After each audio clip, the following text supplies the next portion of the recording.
रथयात्रा समय recce mission Odisha पक्षर भक्त मान जलखिया और खाद्य बंटन सह नरेंद्र पोखरी और आखपाख अंचल सफाई।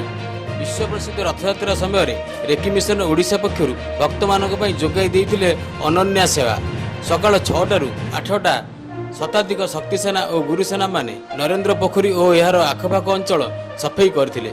परे परे 9टारू 11टा रथयात्रा पुरी आसी भक्त मानू हालुआ और चाहा जोगाई दि जाइतिला।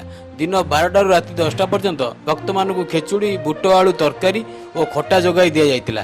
पाखापाखि 8000 रु अधिक भक्त यही रंधा खाद्य को अति आग्रहर सह खाइबार दृष्टिगोचर होइतिला।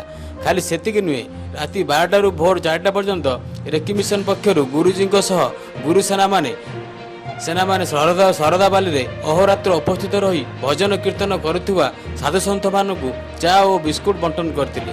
रथयात्रारू आरंभ होइतिवा रेकी मिशन एही महान भक्त सेवा आसंता नीलाद्री विजय पर्यंत चलिए बोली रेकी मिशन भक्त सेवार संयोजक बापी बराड़ और बीआर भारत भूषण राय को निकटरू प्रकाश करथिले। कटकरू मंटू साहू रिपोर्ट त्रिनेत्र न्यूज।